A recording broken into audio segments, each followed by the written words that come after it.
spring, the season of renewal, hope, reconnecting with nature. As the days get longer, I feel revitalized as I get an opportunity to spend more time with my plants, watch new leaves unfurl, and see new blooms. After the long winter, I love having the opportunity to bask in the sun again, spend more time outside, see more people when I walk in the streets.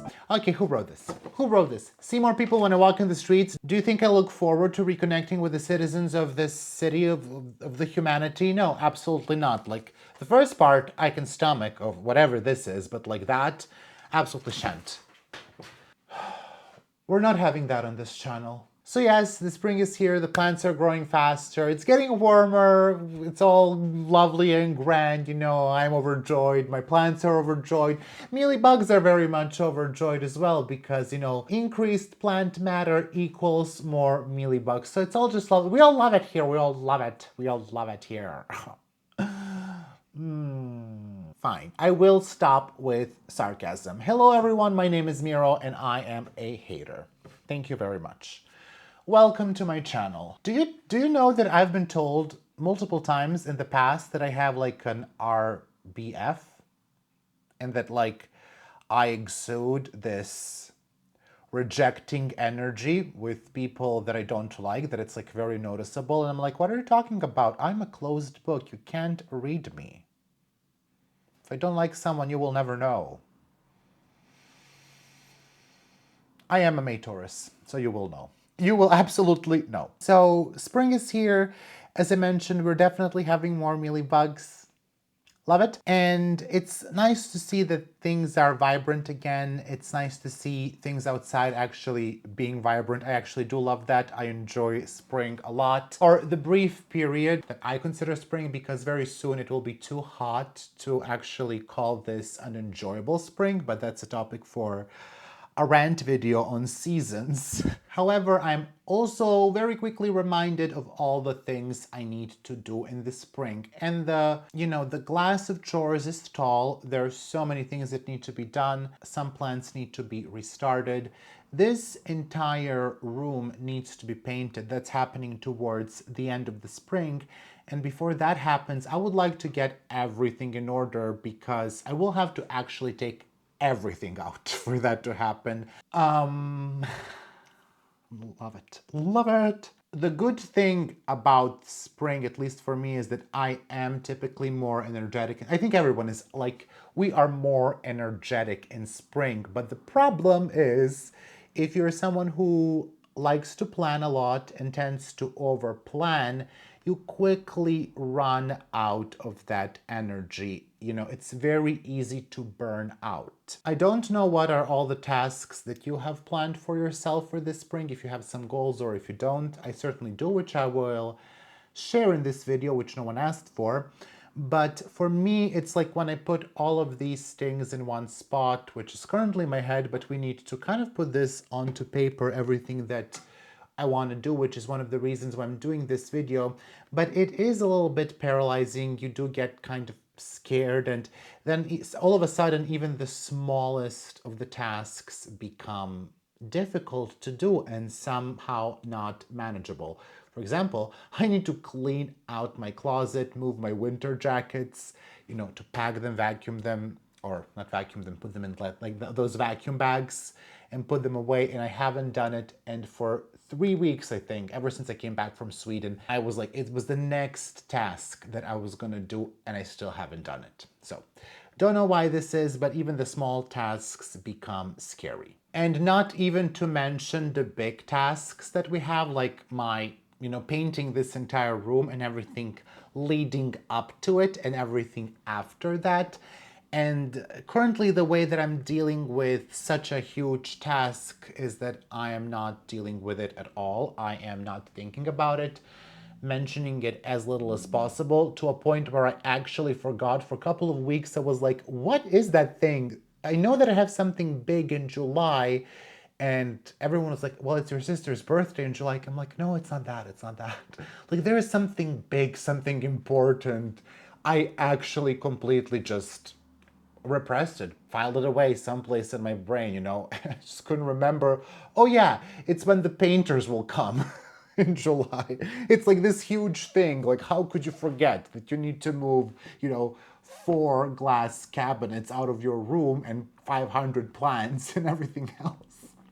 We just kind of dealt with it by putting it in a box, and that box is somewhere deep, deep, deep, deep, deep, deep down in my brain. It's actually a very effective method if you have anxiety a lot. Completely repress whatever the big issue is and do not think about it. Don't worry about it. Like, it's fine. 10 out of 10, I recommend it. You're not going to be anxious about it. You're not going to worry about it at all. Just like, repress it. Put it somewhere in the back of your brain. Don't think about it at all. And you're not going to have daily anxiety about it. It's 10 out of 10. 10 out of 10 success rate until a few days before the actual event. And then, there is this crushing weight and potentially like a nervous breakdown. But like, that's not your problem. That's a problem for future you. And we just can't be responsible for the future me. I barely am responsible for the present me, and I'm definitely not responsible for the past me. So I feel this is a good moment to mention the paid partner of this video, BetterHelp.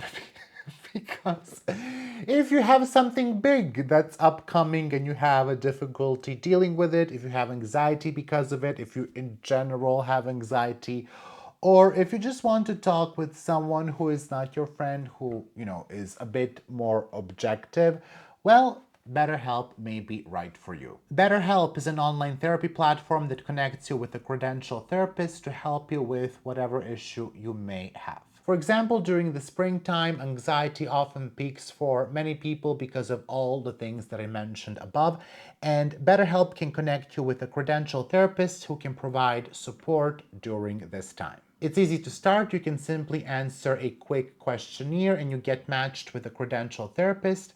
And if it's not the right fit, you can switch at any time with no extra cost. Also, they do have a customer support team to help you with whatever questions you may have. Let BetterHelp help you rule your anxiety so it doesn't rule you. If that sounds like something you're willing to get down with, you can get 10% off of your first month of BetterHelp by clicking the link in the description or visiting betterhelp.com/basieplans. That is BetterHelp, HELP.com/basieplans. Thank you to BetterHelp for being the paid partner of this video. And now let us get a handle on with all of these spring chores. We have several spring chores that I would like to do in this video. I have, as you know, returned from Sweden. I think the last video that you have seen was the Hoya haul, and actually, in relation to that, because the May holiday is approaching, May 1st, the Labor Day, I need to order a couple of things from IKEA because I'm extending this shelf here so I can get more terrariums for begonia. My begonia have been doing wonderfully in the terrarium. I do have a conclusion about that, which is they will do fantastically in the terrarium until they don't, and they don't do fantastically in the terrarium when you take them out for a day out of the terrarium.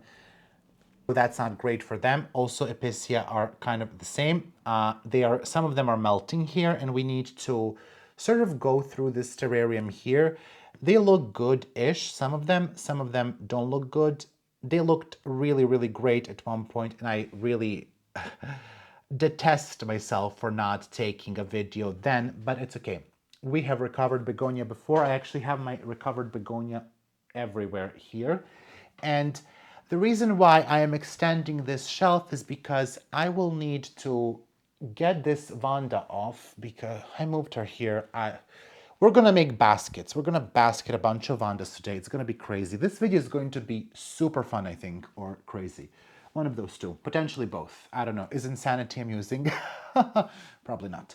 Anyway, the cabinet in the back, we need to transform this one back to a cabinet for Hoya because, as we know, I did not get any Hoya in Sweden, certainly not 30, and I certainly don't know where to put them.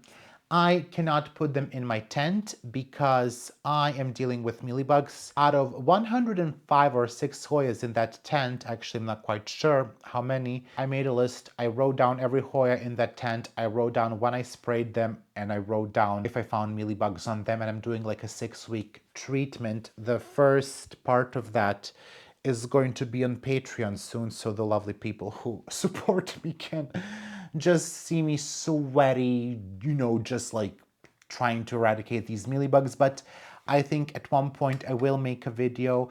It might be a long time. We're gonna have more like live updates on Patreon, but at the end of the summer, probably here on the channel, because it's gonna take 6 weeks, and I assume even more, to get rid of mealybugs in that tent. I have several strategies in place. I've ordered several products for that. I mentioned one of them, which is similar to Azamax, and I did one round with that, but you are really limited to 2-3 rounds with any of them. I just ordered lifetime supply of pyrethrin because they didn't have smaller one. So pyrethrin, they have been used for thousands of years, I guess, to kind of sort. They've been used in horticulture, and they're like a biological type of control. I looked into predators once again, and at one point it seemed to me that they have the predators in Serbia, and the price was insane. So I already kind of decided I'm not going to go with that, because the minimum quantity was 500, and that's for like 10 times bigger space than I have. And the price is like 350 or 400 euros, something like that. There isn't anything cheaper here. And it turns out in the end that they actually don't even have them. They did not import them this year. There wasn't a lot of interest for mealybugs specifically. So unfortunate, but from the same company, because these are by Coppert. But this is not but from the same company, but the same sort of importer. I got this natural pesticide. It's essentially just potassium soap. So it's like a horticultural soap that I will use. And I think even that, they say don't use more than 5 times. So I will try several different things. I'm trying to get at least like 4 products. One of them is going to be the white oil or the paraffin oil. I will use that again.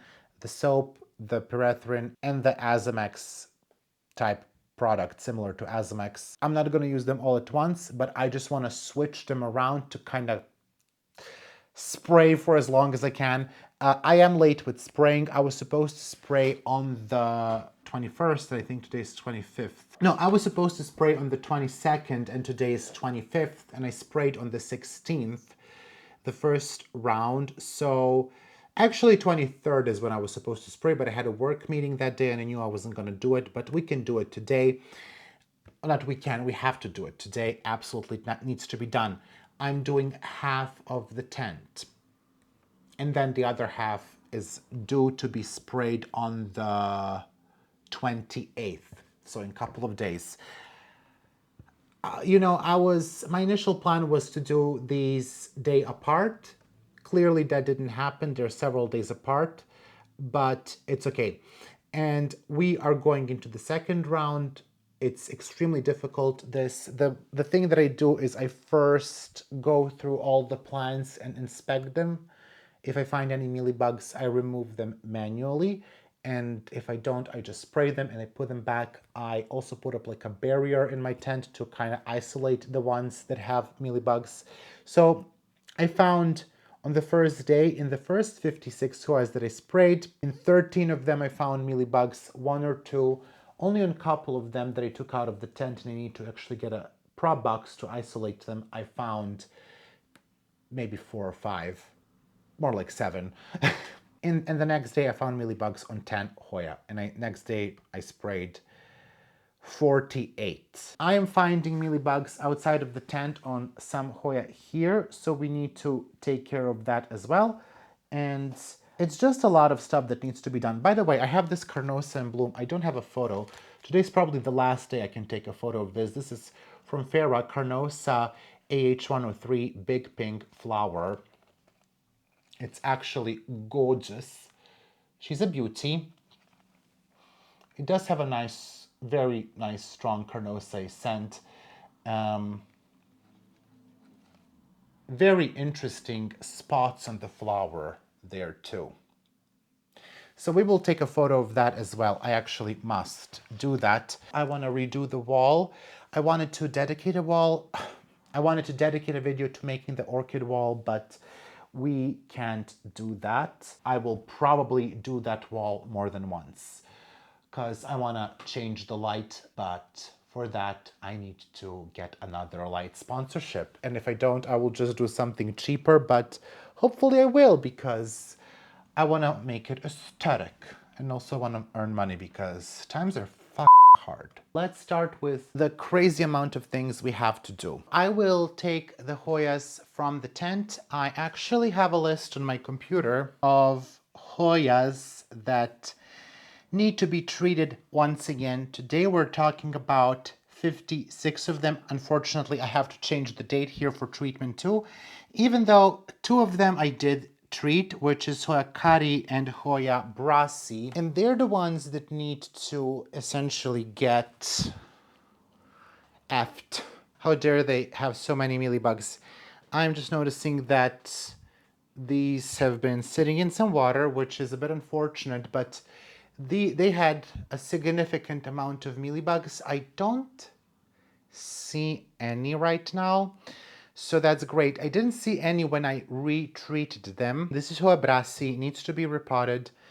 It doesn't seem to me that she loves this small trellis, so we need to do something about that. And then the Hoya Kari, at the time of retreatment, so at the 1 week point, 1 week mark, they didn't have any. They were treated on the 22nd. Now this is the 25th of, what's the month? April. And yeah, they seem okay. This doesn't mean that mealybugs are gone. When I treat them, or when I look them, when I inspect them, I look at all of the Velcros. I take the Velcro off, inspect that too if I find some mealybugs. With this twisted trellis, I actually saw some of the mealybugs get into the gaps. I don't know what to say about that. I should mark this one too. She had mealybugs as well. This is Lacunosa, Durian Perangin Waterfall / Langkawi Island, and she had more than enough mealybugs. I don't see any right now, so she also got treated twice. So what I'm going to do now is I'm going to take out the plants that need to be treated, and essentially I will wait till the sun goes down a bit. When you're doing these treatments, that's the best way, the best thing you can do. I will keep using Nimbecidin for this treatment. So this is azadirachtin A+B, which is the same as Azamax, but this is weaker. And then I think I will do this for 2 more treatments. I will check if there is any limitation how much I can use it. And then I got pyrethrin, quite a big bottle. They didn't have this is like a lifetime supply. I need like 3 milliliters per 2 liters, so it's gonna last forever. This, they say 3 times is the max for this. This is from Austria, I believe, or Germany. Piretro Verde. That is Italian accent. This is supposed to be allowed in organic farming, and Google says it is like the strongest you can use in a home. I am treating outside in the yard, but at night, and there are no pollinators, no bugs, anything like that. And as soon as they're dry, I bring them in. And none of these are systemic, but they can affect pollinators, so be mindful of that. And then we will do the paraffin oil and the flipper, which is, I think people from UK will be familiar with flipper because I see that it's pretty available, FLIPPER, and it's essentially potassium soap, which I think is like similar to Castile soap, question mark. I also found finally Castile soap here, but I think it's very concentrated, so I'm gonna have to ask my soap making patrons by how much to dilute that. So we will be doing that as well instead of dishwasher soap. So anyway, so this is what the tent is looking like. Don't know if you can see anything. Probably not too much, probably not too much. It is the maximum amount of plants that I will put in here, and nothing new will go this season in here. Unfortunately, this one was treated, and I have to label these New Guinea ghosts. These were for sale. I'm keeping them back because they have mealybugs. I saw one on either this or the other one, and here is the barrier. I don't know if you can see. So I saw probably on the other one then. Yep, there is a mealybug on it. Love her. So even though this was treated and it did not have any mealybugs at the time of treatment, they hatched. This should be the thumbnail. My goodness, please edit that. Have some pride. Anyway. Can we see her?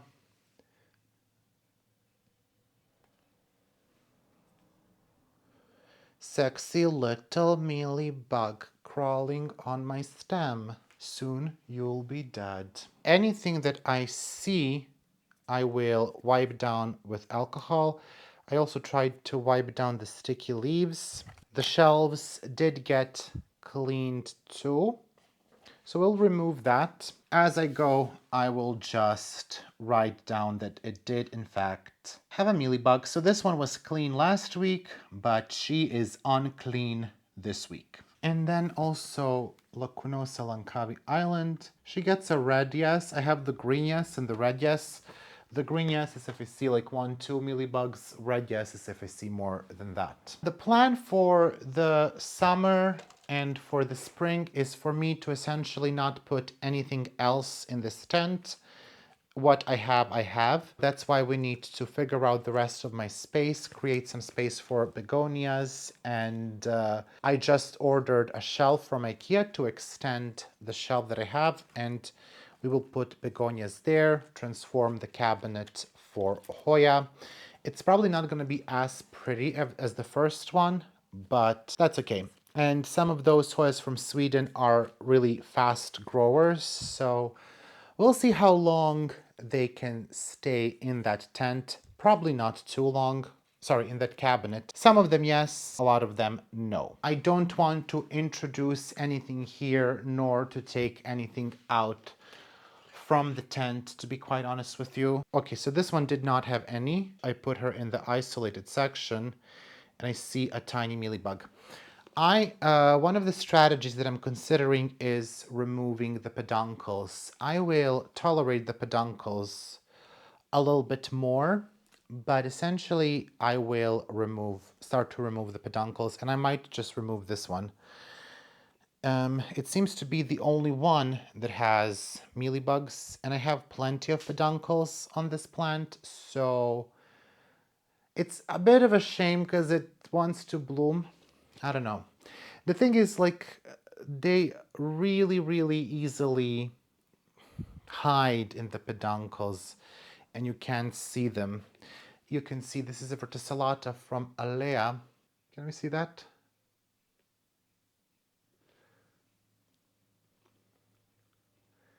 Oh, there we go. I should actually get some alcohol and start removing them as I see. Spraying with alcohol doesn't seem to do much. I spend a crap load of alcohol that way, and it's not cheap, and it just doesn't seem to do as much. I have had moments where I sprayed the mealybugs, and you know how they're supposed to turn brown? Well, they didn't. I just talked with one of my patrons about this, and I'm like, what kind of hybrid hell do we have here? I don't think I ever did such a consistent treatment, and I'm like in the week 2 of this, so I don't even know.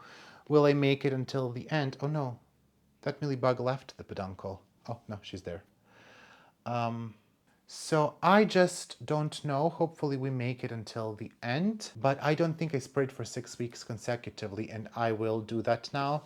And hopefully we will break the life and breeding cycle of these once and for all. This is Stenophila. Stenophila, first of all, has peduncles, flowers growing, so she's about to bloom.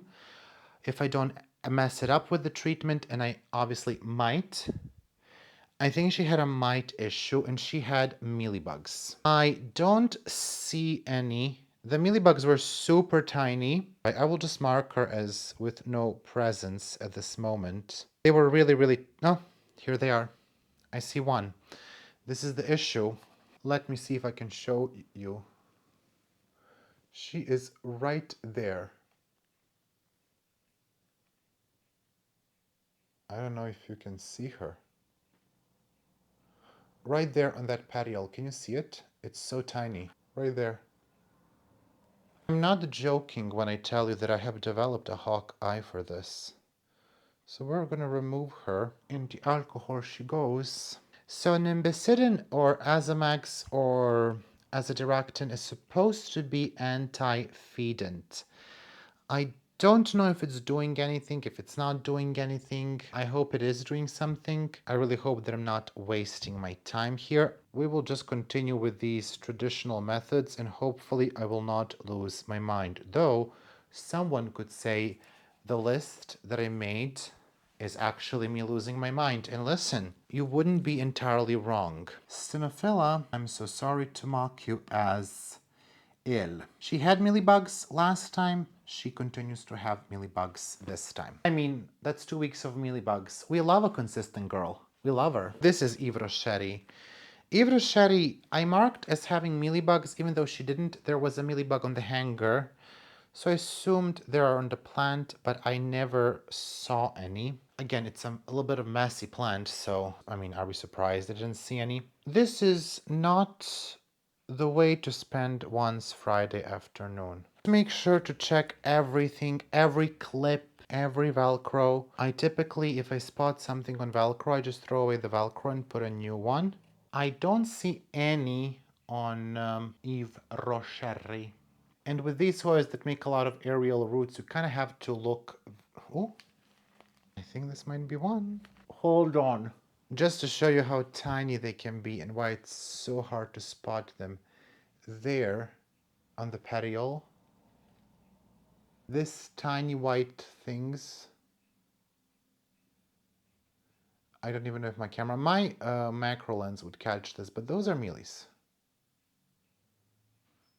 Tiny, tiny mealies. So we need to mark Eve Rochetti as ill as well. The biggest problem, I think, is that they can go on your furniture and stuff. So far, all of the ones that had mealies still have them. I don't remember if this is from treatment 1 or 2, but I think it's from treatment 2. Yeah, this one is from treatment 2, so we're not going to look at her today, even though she probably has something. This one had mealies from treatment 1, and let's see if she improved. A good thing I think about mealybugs is that they typically go for the new growth or the flowers, so a way to handle this would also be to trim your plant as a physical mean. Of course, it doesn't mean that you're not going to have mealybugs anymore, but reducing the plant mass obviously reduces the infestation. This one seems to be clean for now. All right, I'm gonna keep doing this sort of by myself now because, well, we can't be talking. I will show you when I take them out and then we will see the mealybug count, or Hoya infested with mealybug count. Because this way it's way too slow. I don't think I even took 10 plants out and there's billion to go through. We are bringing out the big guns, the macro lens. So we have Hoya apoda here. I'm sorry you can't see better. This is the issue with mealybugs. So the leaf that I'm moving here, you can see that leaf sort of is squished by the trellis. We're talking about this petiole here, and you can kind of see how tiny they are and how they're stuck.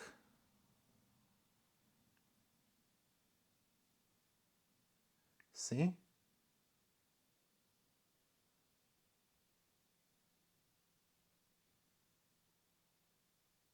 Now you can see how close we are. I fear that's the best footage you're gonna get. So yeah, there they are. And I don't know, the one with the wings, can you see that other thing? Here. It's literally not visible with eyes. I think that might be a male. I could be wrong. So I do understand I said I was kind of done with recording, but I just felt it was important for you to see that. So whenever people tell me, oh, mealybugs are easy, this is the reason why I want to slap y'all when you tell me that. And we pretend that mites are the most difficult. No, no, no. This apoda definitely, unfortunately, has mealybugs again. It's been a week and not much has changed, so I'm kind of removing them with my cotton thingy. This one unfortunately suffered a lot, you know, she was burned by me. Now mealybugs. She literally can't catch a break. And when they're in such difficult spot, the mealybugs like this one, I feel like it's just best I just removed that leaf. It's not a pretty leaf anyway. Sometimes just starting over the plant feels to me like the best solution, but I just literally started this one over and she just started to grow really nice, healthy leaves. And it's just like, are you kidding me? Right? It's like, are you for real? I just did this. Oh, this is yep, that's a fat one. Look her. Look at her. She's so fat. Honestly, if I wasn't too lazy, I would totally go for a macro lens now. But it's gonna be too crazy. By the way, this is soaked with alcohol. She's not turning brown. I'm just gonna tell you, I literally dipped her in alcohol. She remains white. I literally dipped her. That's actually slightly terrifying. You're gonna have to spend some time with your plant here. You know, invite your friends or don't. Take an afternoon off. I think majority of people would take this apoda and they would say she's mealybug free. She isn't. They are hiding. As soon as you move that vine away from the trellis, you see there's like a part that was in between the vine and the trellis, and there's like a mealybug there. Usually people don't notice mealybugs until they start to make those, until they start to actually produce babies, right? When you see that big woolly mass, it's actually at the moment where they have hatched. That's the hatching stage. So that's like a female who has been fertilized by a man, a male mealybug, not by a man, and she is hatching them, or she has hatched them, she has died. So yeah, hopefully I got all of them, but apoda is getting flagged. I'm gonna put a red one for her, because that's a lot. I think she deserved a red one last week. I expect to have mealybugs on the Hoyas that had mealybugs. I don't expect that to be solved. What I am hoping for is that Hoyas that did not have mealybugs or remain mealybug free. So, still a bunch to go through. Bye. Shut up. Don't talk to me. Hello, everyone. I'm absolutely going to break my leg or my neck or both trying to squeeze in here so you could see me. I could climb the bed, but I decided that this is better. It's absolutely not. We are going to tackle this wall today. I am taking all of the plants off and I'm going to take them outside, water them really thoroughly, shower them really thoroughly. And a lot of them are going to get repotted because I have new pots for the wall. Sorry for the squeaky bed. Some of them might need to be restarted, like this Burmanica, which honestly goes super dry very frequently. Constantly in bloom, she makes constantly mess here. I think she maybe isn't too much light too, so we'll see. The roots don't look terrible, but I will take her out of the pot and assess the situation, what's happening there. Maybe she just needs to be watered. Some of the branches look fine and some of them don't. Like this one looks particularly dehydrated. If I see a mealybug, I will absolutely lose it, but some of the branches like look normal. But I think this is way too much light for this plant anyway. So we will move her down because I have another Burmanica, which actually I complained how I don't like her, but she has shifted to be my more favorite Burmanica now. She's in low light now, and she blooms almost all the time as well. It's the other regular green Burmanica. She also needs to be watered. Let's just get things out of the way. Everything on this wall needs to be watered, needs to be helped, right? So we are going to do that these days. I mean, I'm going to water them. Now I have some potting mix behind my bed. It's not what I wanted. I told you before that sort of the issue with this is that these pots I thought were gonna be a good solution, but they turned out not to be a good solution for this wall. So what I need to do is I need to repot them and put different pots in place. I don't see presence of mealybugs. The only plants that are gonna stay are this epiphytic cacti. Maybe these, I'm not really sure. Burmanica is staying. This Bella is going higher up. It needs to be repotted, rehydrated. You can't see, but I have two nepenthes. They are also staying, and we are introducing a bunch of orchids here. So that's essentially the plan for this wall. I was gonna make a separate video, but here we are. Here we are. We need to get this done. I probably won't be able to finish this today because I also have to take some photos for the second job that I'm working. It's like, I don't know what my role is. Am I the social media manager, the content creator? But I need to take some photos for a campaign, and I got flowers for my friend. She's a florist. I told you about Nicoletta, and she has a flower shop here. Got some nice flowers today from her, and I'm gonna take some photos.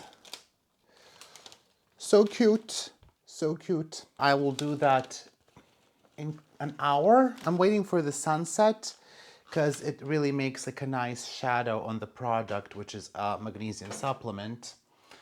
And yeah, but I think until then I can just take everything down and probably break my neck, and then I don't have any more responsibilities in my life, thank God, right? I also got some new Pro boxes today that I'm gonna use for isolation. Really, money down the drain all the time.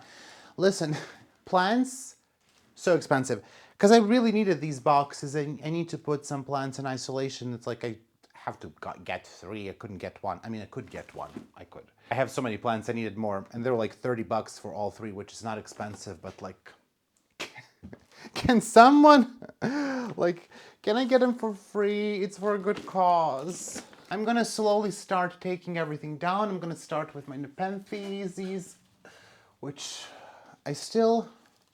They're looking slightly better now. They are not the most dehydrated they have ever been, but they're certainly dehydrated. I will never hydrate these on time. It's crazy how much water they need. I mean, they're growing all the time, but you know, it's a little bit sad when you see them dry. Yet, it's so sad that I watch from my bed and do nothing about it. That's how sad. It's really sad. What can I do about it? Just watch them from my bed. If you remember, I told you I was going to repot this fern. Still didn't repot my staghorn fern. Still didn't. I actually need to treat this. I forgot about that. Because I do believe it has mites. So we're going to take care of you, baby. I'm actually going to repot this, and I'm getting a fern from Nicoletta because she told me. She told me she got me a fern for my birthday, which is very soon. I can't believe that even a cacti goes dehydrated in this home. Like, I think I have some very special abilities here. This wall rarely gets watered because of the pots, and I can't take everything down every week for obvious reasons, right? So the pots that I will put in, I showed them to you before, but probably if you are new here, you have no idea what I'm talking about. If you're new here and you're still here, congratulations. I would have clicked off this video by now if I were you. I actually don't even know if I have enough of these pots. I got 20, and I actually don't think I do have enough. They're gonna be good for the orchids, but not for the rest of the plants. And I need to make little hooks. They have like a small reservoir. They're not really self-watering, but they're cover pots that can go on the wall. So when I water, all of the water will go here. I really noticed that some plants really love to be on the bottom of this wall. Like my Hoya burmanica has bloomed several times. I used to have a big Hoya, not burmanica, what's her name? Polinera. Hoya polinera bloomed several times in the low light, all the way down here, which is so odd. She was in much better light before and never bloomed, and once I put her down there, she did. But she does need to be treated for mites too. You know, I'm gonna do like a spring mite treatment. That's one of the plans. But really the big plan for this season is to get everything in order, you know, repot really, actually, really for realsies this time. Repot everything that needs to be repotted. By the way, I'm putting everything on my bed. And this is how I end up with bark in my bed. And to just kind of do better with the plants, you know, that's the plan. Taking down some of these plants from the wall is kind of like that moment when in Lord of the Rings they go to Moria and they enter Moria and they're like, this is no mine, it's a tomb. So I'm like taking down some of these plants and they're so dry. I'm like, this is not a green wall, this is a herbarium at this point. Oh, oh, can I not be so honest with you? I'm gonna move all of these out now because it's a mess, and then we're gonna come back, check for cobwebs, and start putting the new hangers in place. It was pretty late when I finished taking all of those photos, so I had to be pretty quiet while recording the video. But anyway, here are the pots and the hooks that I made. I don't really know why I made those hooks like that, but here we are. And I will be using these pots for the wall, for the orchids, and for the Hoyas if they fit. Over the past month and a half, I've been getting a couple of orchids for this wall, and one of those is the epidendrum. This one, I don't really know the name. I know that it's just an epidendrum reed stem type of epidendrum with a pink flower. I got several of them with different colors of the flower. This is very similar to the one that I got in Sweden. This one is with a darker sort of purple flower. It looks lighter in the video than it actually is. I have one more that I got that is sort of like reddish, and I think the one that I got in Sweden is a little bit more orangey. You can see all four of them on the wall, but the others are not in bloom. Then we have a Phalaenopsis. This is a very beautiful big lip Phalaenopsis from Phalanova. I think they call this one Emily. And then we have another Phalaenopsis that I used to have, the yellow one. This is Phalaenopsis Yan Shui Sweet Girl, Shiny Girl, I believe. It is a beautiful one. I really missed it, and I'm glad that I could find it again. This one I think is by Mimesis. I'm not quite sure, but I call it sort of orange swan orange. I don't know, it's not really, doesn't remind me of a swan, nor is it orange. And then I also put some of the Phalaenopsises that I already had. One of them is in bloom. It is the wild lynx Phalaenopsis. This one had a lot more flowers, but of course they're going. It's been in bloom for a long time. And this one I got a month and a half ago from Nicoletta. I'm not really sure what is the name of this one. I did not trace it yet. And then I will put some of the smaller orchids that I have that are out of bloom. They have been a bit neglected, so they need to rebloom. Hopefully by the end of this year those will rebloom, but I think it's looking nice.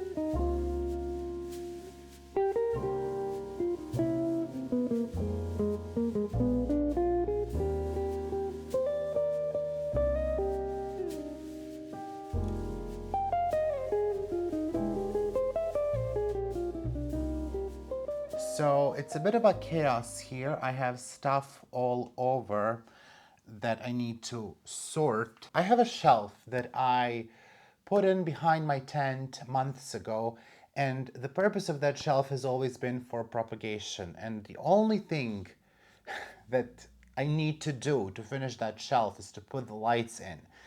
I've been procrastinating for ages, and these prop boxes move from my bed to, from my bed to my floor daily, because I don't have space. So I need to finish that today. I really need to make some floor space here, and I need to make the Vanda baskets. I have all the necessary materials bagged here. These are for the smaller baskets. I ordered these online. This is 15 centimeter long wood. I think the cross section is 2 by 2 centimeters, and I don't know how many inches is that. And this is the material for the bigger baskets. So these are 25 by 25. I made one single basket. This is what I needed to do before Sweden. Those are the Hoyas from Sweden that are propagating. This is the Vanda in the basket. It's much easier to live with. It's much easier to soak. My hair doesn't get tangled in the roots. So this is how that looks like. And I have a ton of new roots. It's attaching to the basket, which is a good sign. So we need to basket the remaining ones.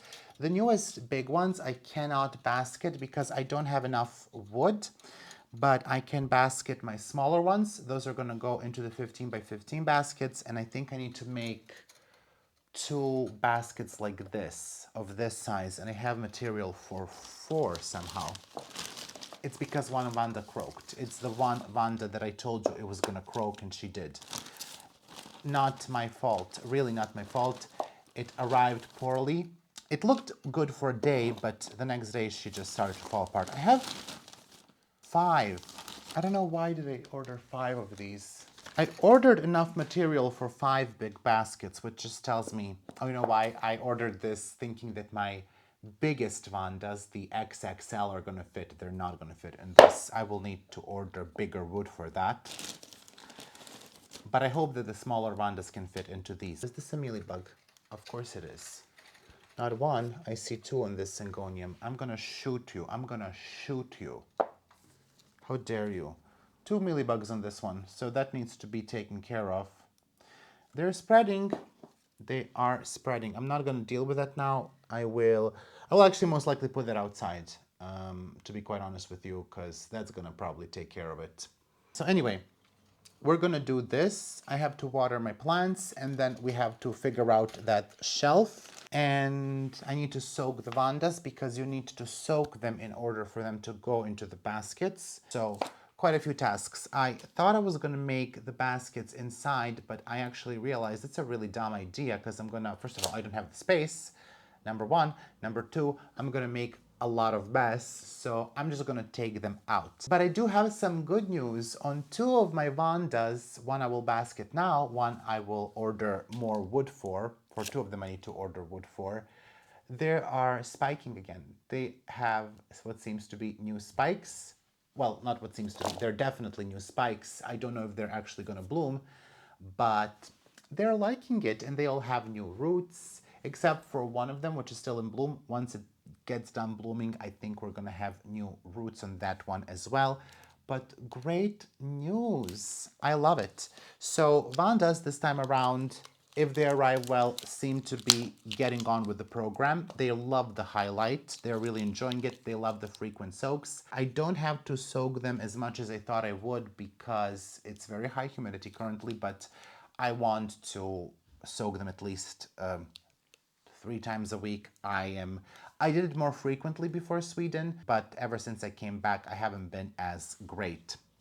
They're still getting soaked about once a week, but that's it. So we're gonna make the soaking easier by putting them in the baskets. It's much, much, much easier to soak them. And yeah, I'm so bothered by this Syngonium. How dare you have mealybugs? The way that I start off these baskets, I sort of take out the amount of parts that I separated for making one of them, which is 19 pieces, I believe. I will put 7 on the bottom, and then I guess you make like a Jenga tower, and then I just see how that's gonna look. I will mark these pieces. These will be nailed in and then there is going to be a hole going all the way up here through which you put a wire. So each of the corners needs to be marked, essentially like the thickness of the wood, and then like a hole in the middle. And it's not going to be perfect, but like the end result looks good enough. As for the smaller baskets, these are 15 centimeters. They have 4 parts on the bottom. And again, I just kind of make a prototype here. So I will start marking the pieces and then putting the thing together. The longest part is to drill everything because my drill isn't very strong, but I actually have one that's operated by electricity because I have one operated on a battery. That one isn't very strong, but I might use a stronger one to do a quicker job. But on the other hand, you should do this slow so you don't split the wood. So the way that I approached this, I essentially marked the edges of all of these pieces, and I used another piece sort of to mark the thickness, and then in each of the little squares I kind of drew a cross so I would know exactly where to drill, because all of these need to have holes in them so the wire can go all the way from the bottom to the top. It's essentially what holds these in place. I definitely chose to work with the stronger drill. I should not be working with power tools of this magnitude, and I should not be keeping my hands all that close to them either. Quite dangerous considering my, agility. And then, you just need to hammer the pieces. These are not drilled. These are the ones that make the bottom. They are hammered in place into 2 of the pieces that sort of make the side. As we see, I am quite a good carpenter. And then essentially what you need to do is you need to make sort of like an L type of a hook with the wire, and then you just put the wire through those pieces, through the bottom pieces, and essentially from that point on it's pretty simple. You just need to put all of the pieces together. Now this part you will not be able to see on the big basket, but you need to sort of twist those endings of the wire, and essentially you will use those to hook your basket. I did end up making 5 baskets, I believe. Unfortunately, not all of the footage is great because of incredible amount of sun that wasn't our friend, but I think they turned out pretty well. Make sure to really tighten this wire as you kind of, hoop it, or whatever this motion is, twist it, because that will really make your wood not move around. There is a way to kind of fix it if your wood moves around a bit. It goes from a square to more of like a rhomboid, or trapezoid, don't really know, haven't reviewed my math, but I just didn't order additional pieces for that.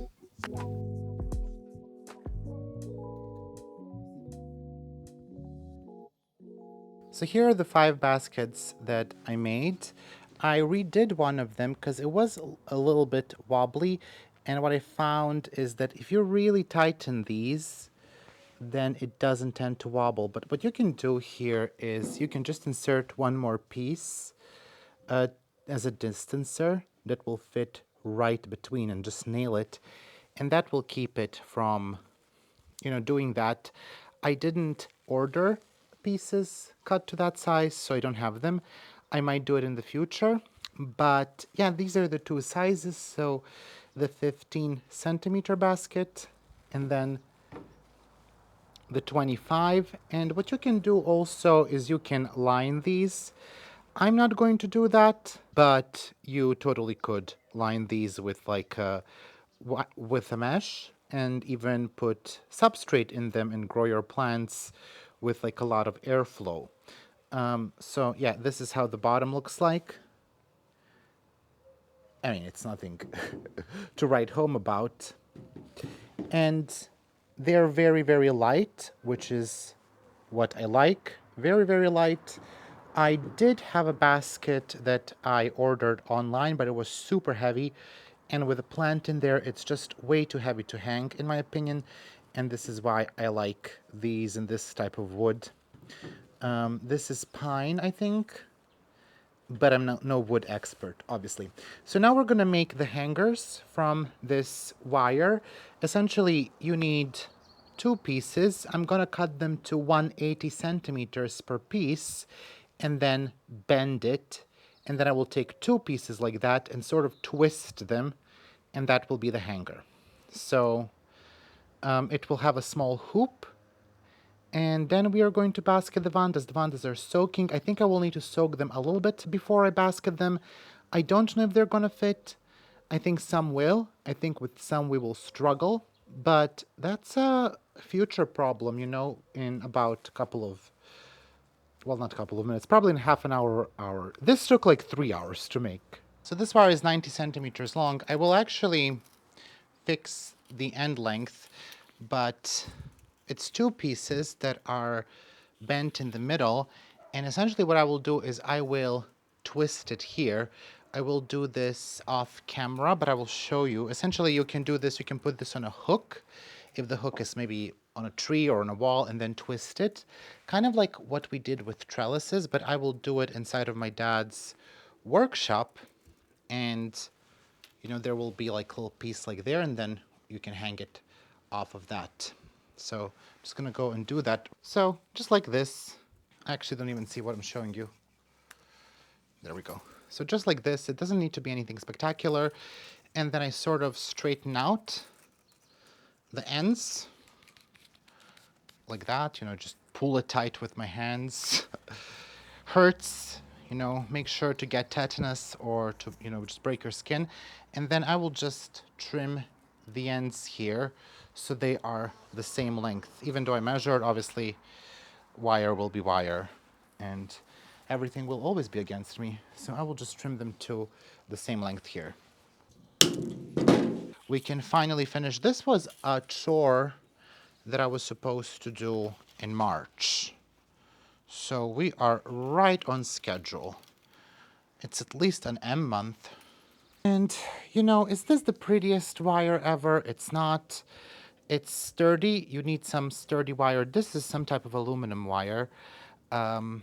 It's not the thickest either. I think you could go slightly thicker. I will check all the measurements, how thick this wire is. Of course, now this is intertwined. There is a beautiful tree right across. There was a neighbor. When I was a kid, he was like already 90. Unfortunately, he passed away. But he has a huge, huge plot of land right next to me. And they had like 6 or 7 really, really big, really old trees, like walnut. It's very typical for people to have walnuts in their yards here. Not us, we have a lot of figs. But the guy who bought this house, first of all, he tore down the house. The house was beautiful. It was very old. I think it was probably worth to try to renovate it, which he didn't want to do. And it wasn't under any type of protection, unfortunately. But he also took out all of those big trees. The only one that is left is a big fir tree. And he wanted to cut that down too. And I was like, I can't believe it. But you can see how birds love to gather there. And I think there was one walnut in the far back of the yard. But there were several really, really big, really old fir trees there. And I just think it's such a shame because they probably have been there for at least 50, 60 years. I think even someone before this old neighbor potted them there and planted them in the yard. And I just think like you can just put something so beautiful in the garden, in the yard. It grows for like 100 years. And then some asshole comes and like, nope, I don't want it anymore. And he has the right, he bought the land. But I'm like, can we just develop this sensibility towards things that are old? It hasn't always been like that, but in the modern times, they really just don't keep stuff like they don't care. Like, because I finished architecture, I know as an architect, for example, there are several projects in Japan that we studied in architecture in university.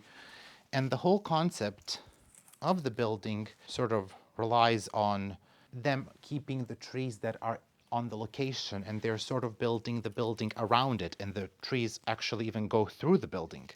They have these atriums, right, indoor type of a yard thing, and they build the whole building around it. And here they would just be like, nope. Who needs those trees? Who cares that the planet is, dying, and who cares about global warming, cares about heritage and anything like that? Just take out the trees. We're gonna plant new ones. And then I'm like, yeah, that's great. What a great plan. Let's, chop down this beautiful, healthy, 100-year-old tree where birds come, they have nests, etc. Let's do that, and then we will find the cheapest possible plug in a garden center that's a year old, and we will pot that, and then we have balanced it out. I think this is a rant, but I'm like, really? You think you balanced it out? It's disappointing. It is disappointing. If I was the ruler of the world, I would absolutely forbid this stuff. I don't care. There are ways. Build a smaller home or find a different location. Maybe then this location isn't for you. You choose a different location that doesn't have 100-year-old trees that are beautiful, gorgeous, that you're just gonna cut down. Anyway, we're done with the hangers. What a great segue, right? Okay, we literally don't have space here to do much, but I will try to do my best. So we will try to basket some of the, we will not try, we will most definitely going to basket these vandas. So I'm going to first do the small ones in the small baskets. I have been soaking them for several hours, and now I'm just re-soaking the big ones because it's been a couple of hours since they soaked. So we really need the roots to be in their most pliable state, which you get by soaking, because we will have to bend the roots a little bit. If you have vandas, you know this. If you don't, you are gonna find out now. Different vandas have different root thickness. So some of them are very easy to get into the basket. Some of them are not. And we have today both of the examples. We have vandas with a lot of roots, with not so many roots, and with very thick roots. The next one, the big one, is with very thick roots, so we're gonna try to basket her. We're gonna probably suffer a bit, and hopefully not. I'm hoping for the best possible outcome, but I'm also preparing myself for chaos. So let's just try to do this in the least amount of space that has ever existed. You probably don't see well, but this is a vanda with orange flower. As you can see, there's quite a lot of roots. These are the old roots, and the ends don't look amazing. However, I will leave them. Some of these ends I could probably cut because they are rotten, but I'll try not to. And we will just find the biggest, because this is the biggest of the smallest vandas. So let's just see what's the biggest small basket. I think maybe this one is slightly bigger. And we're just gonna try to put her in there. It would be good if these were wider, but they're not. So the twisting motion here is what will help us to get this in. And it, again, it would be beneficial if these baskets were bigger. Most of these smaller vandas don't have so many roots that I got, but this one really stood out. Now she does have a bunch of roots on top, new roots that are growing, and she's gonna be fine, but these old ones might break a bit. So we're just twisting her, and as I twist, I sort of lower her. Again, if you're doing this, get a bigger basket. Be better than I am. And we don't need to get all of the roots into the basket either, but we want to get as many as we can, obviously without breaking.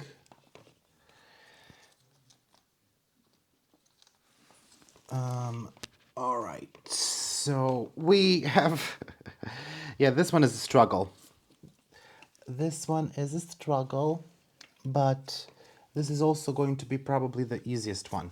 Now, you do see I have this. I'm going to take this off because I just don't think we are going to need it.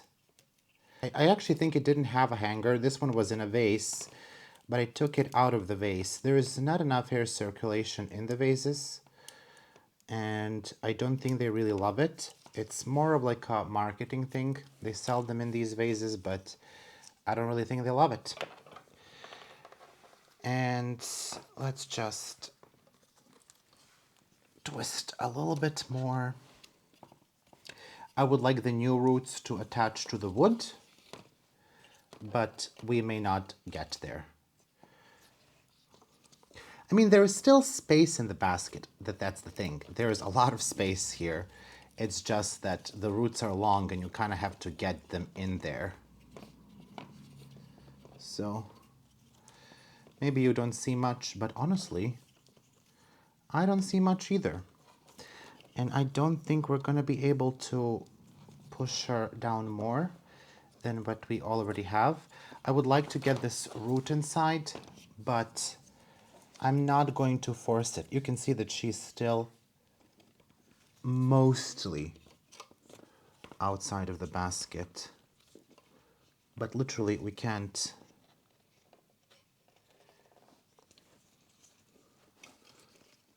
I don't want to damage any roots either, so especially not the new ones.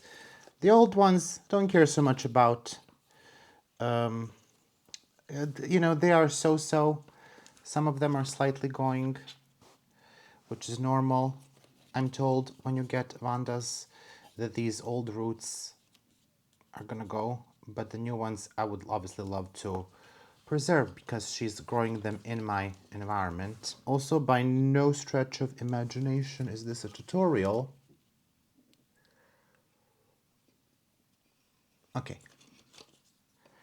I think that's as far as we're gonna get her. I did get that root a little bit inside. So this is how she looks.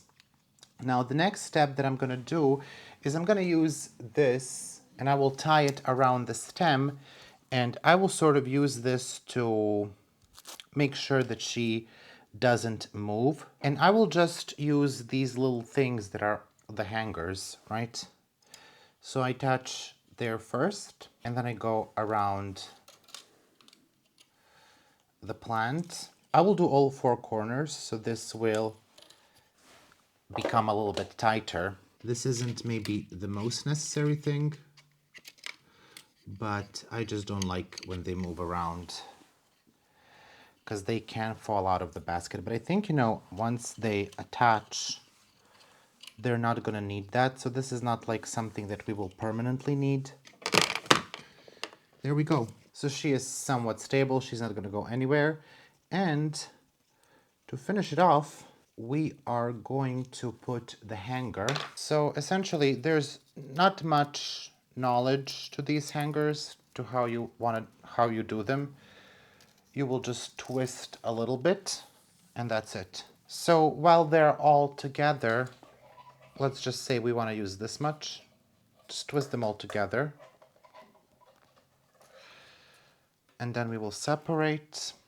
Just take this, hook it, twist it by hand or by pliers. Ideally by pliers, but if you're me, say that it's ideal by pliers and then do it by hand, because that's what I do here. Almost voila. There we go. Our vanda is now basketed. So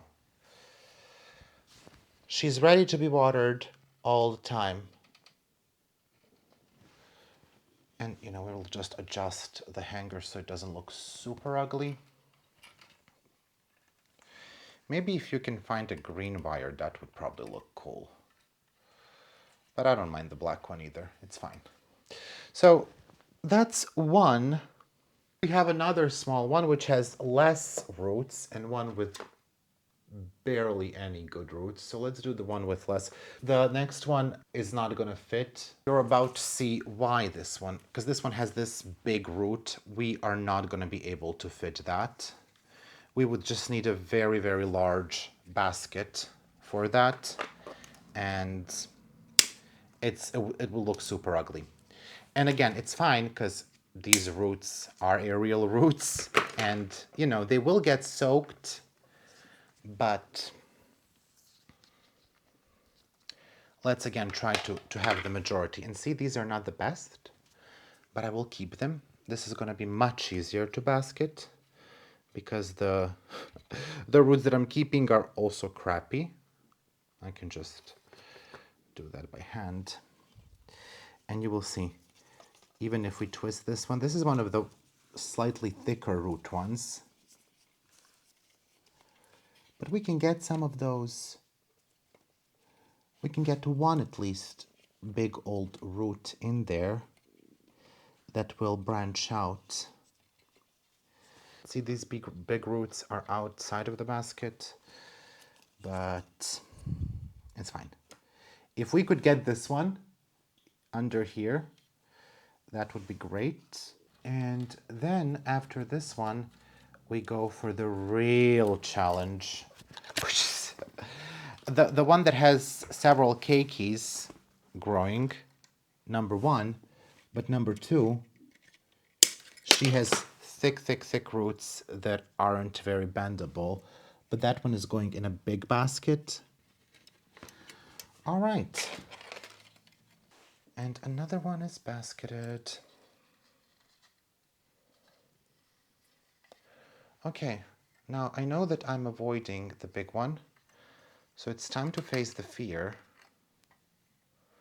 I'm soaking it again, but I don't think it's going to help much. I love them in these small baskets. It's such a cute look. I think this big one is going to be easy because these roots are not so thick. We're going to re-soak that. Oh, break a leg. I think this one is going to be very hard. She has several keikis, which I will try to record for you later. There is one that is also... Yeah, I need to get this remaining part of the basket off, if I can. I did cut the baskets. I know that people say don't do it, but I did it. And when I cut the basket, I discovered there was a keiki in that basket that would never be able to get out. So this vanda has 3 keikis growing. And I actually didn't even cut any of the roots with this one. With some of the other ones, I will admit I did damage a bit of the roots. But this one went mostly unscathed. This one is not going to rebloom. This is the Divana seashell, I think, is what they call it. Let's give her this basket. So, spiral. Make sure to spiral them slowly. And see, this is the issue. This basket is 25 centimeters, but she is having a hard time. And you can see like leaf mass versus the basket. It would just be crazy to have a bigger one. Actually, I may have been dramatic, which comes as a surprise to no one. I think this is gonna fit. Now she's currently standing here, the stem. I would like the stem in level with this, so we need to bring her down a little bit more. So I'm just gonna push her and twist her. And she's been soaking for 3 or 4 hours, and now for additional, like, I don't know how long that basketing took. I think this is as far as we're gonna get her to go. And now this is where we come to the, you know, they're not stable. So for this one, let's just bend this hanger. There's no tutorial for this, by the way. Like, you just kind of have to figure out things as you go. I'm gonna try to bend this hanger, and I did leave the hanger on the purple one that I basketed already. With that one, I left the basket in, and I do regret it, and I can't do anything about it now. Propping her up temporarily with this hanger until I tie her. This last one hasn't soaked at all, but she doesn't have many roots. These are all dead roots. So I could probably even dry basket her. The last one that I'm gonna do on the video, because I don't need to do the crappy one on the video. Sorry, currently crappy, she's gonna be gorge. You've seen me do the small one. I don't need to do that one. The next one does have a basket on it. It's a ceramic basket. It cannot be removed. You would have to sacrifice the entire root system, which is not smart. Don't do it. I am pro removing the basket.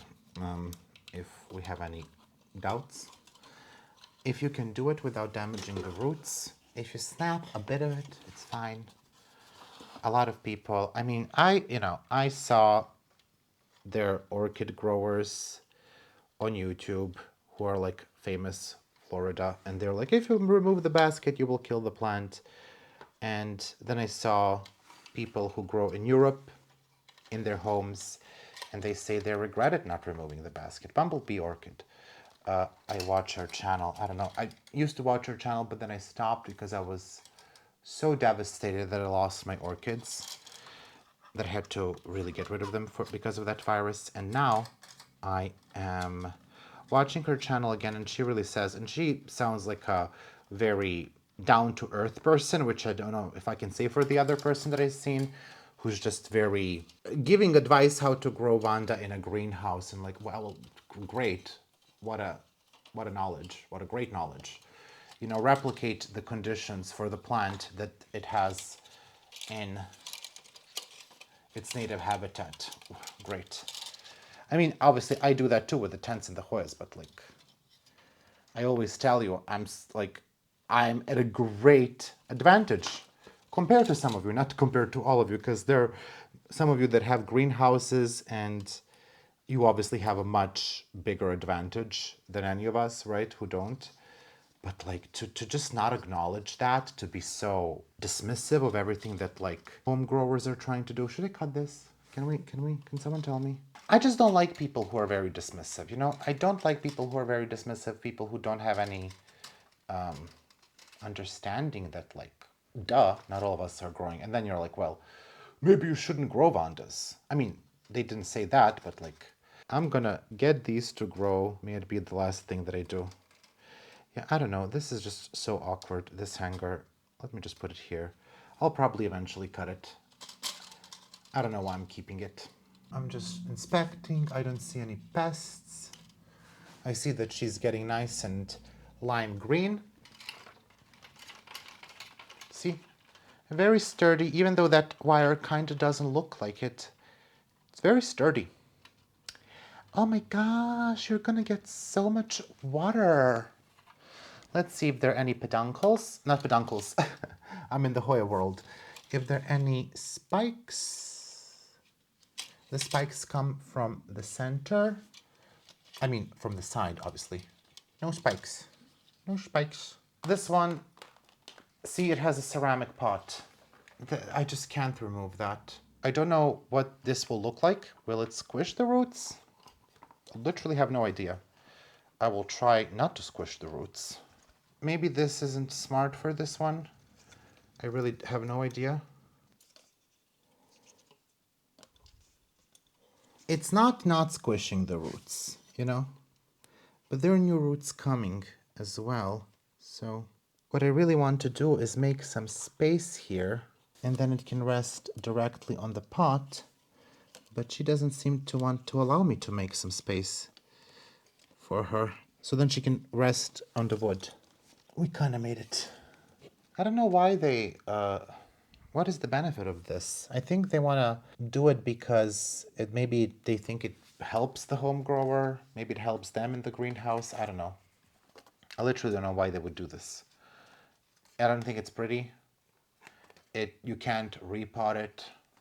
I mean, it's not going to break down, but like the roots will eventually fill it. I can't believe that I'm finishing this task. Also, what I low-key didn't really think much about is how high this is going to be, or how low. So I'll probably just smack my head against the basket each time. So the roots will be protected, but I should just start wearing a helmet in my house to protect my head, or just, live with daily concussions. Don't know. Imagine if this just fell and broke my rotsta. So that's it for the basketing. I'm gonna do one off camera. I'm gonna put them up, and yeah, that will be it until I wash my hair. Please ignore the mess around. I don't want to talk about it. You can see it's much easier for me now to soak the Vanda. I had to do it in this huge cover pot, and now I get to use less water and just let them soak. They look pretty cute in the space. Obviously this huge one isn't gonna fit in that basket. Also, this other one isn't gonna fit into that basket, but they do be looking cute in the space. I really like this look. I think it's very nice. I moved the light over here. More things need to go on this wall.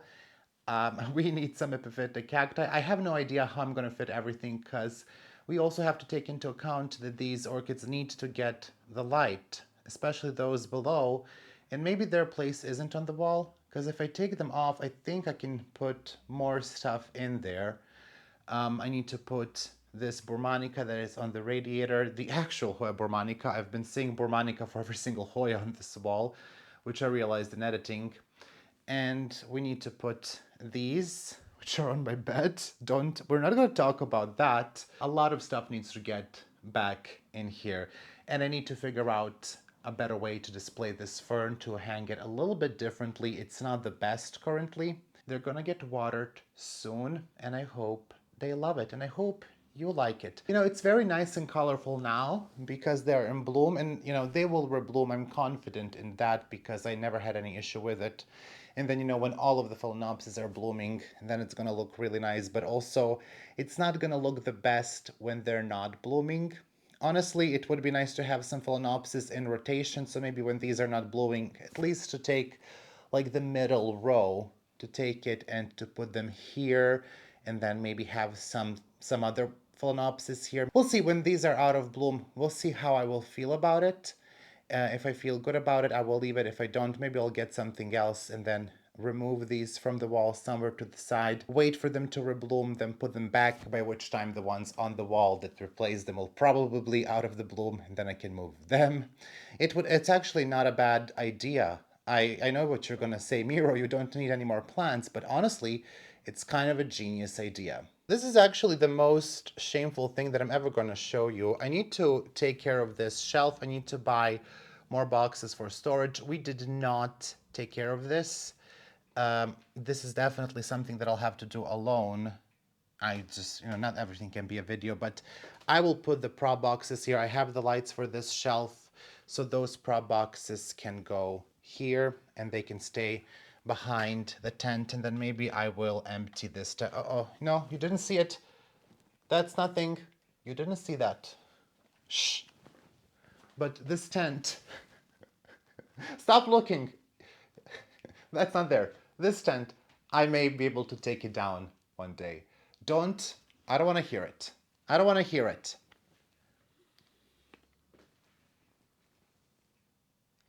Listen, you know what? You know what? This is for my birthday. This is... Shut up.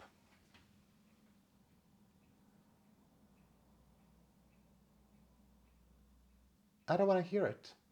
This one actually looks similar to Divana seashell, but it's not. It's I think they call it yellow citrus or white citrus. So it's slightly different. I've been trying to get the red one. I've been ordering these in hopes to get a red one, but I just cannot seem to be lucky enough to get the red one in order. Those need to be soaked here before I basket those as well. So obviously I need a light here. I need a light. Okay, so it is time to sign off. I just wanted to show you one more phalaenopsis. It's in the ugliest thing ever, but this is the one that I got without a flower from my friend Liliana, and it's blooming for the first time. I wanted to put it on the wall, but obviously it doesn't fit, so I think I will put this actually in a basket, because I'm obviously, can you tell that I'm hooked on baskets? Which is shocking. That's totally not my vibe, right? So anyway, it is time to finish this video here. I gotta tell you, I am filming this last thing, so I did edit the video, and All I have to say, it's pretty weird. It's pretty weird. Thank you for sticking around, because it's pretty weird. It was all over the place. I thought it was going to be a little bit different. So if you made it till the end, thank you very much. I really appreciate it. I actually just appreciate you clicking on these videos, because them be wild. So yeah, I was supposed to treat my tent yesterday. I didn't do it, so I have to do that today. I have to finish this video. I have to do many things. My parts for the shelf arrived. The terrariums have been ordered. So a lot of things are happening. I have to clean my windows, etc. Don't know how much of it I will record. I will try to do my best, but I expect that the next period will be slightly even more chaotic, but then I think I will finally get that feeling that I've been chasing for the last year and a half, which is like when everything is done and clean. I really want that feeling by the end of summer. You know, hopefully, no mealybugs. Everything that's dying is dead or recovered. Preferably recovered, but you know, and all the plants are looking good and healthy, and maybe you even get the tour by then. The room needs to be repainted, so that also. Yeah, so we definitely have a lot of things ahead of us, and I'm still waiting for my driving test, by the way. I finished all of the classes, probably mentioned this in the video, maybe I haven't, but I finished all of the driving lessons, and I think in a couple of weeks there will be a driving test. So let's hope my head did not forget everything that I learned.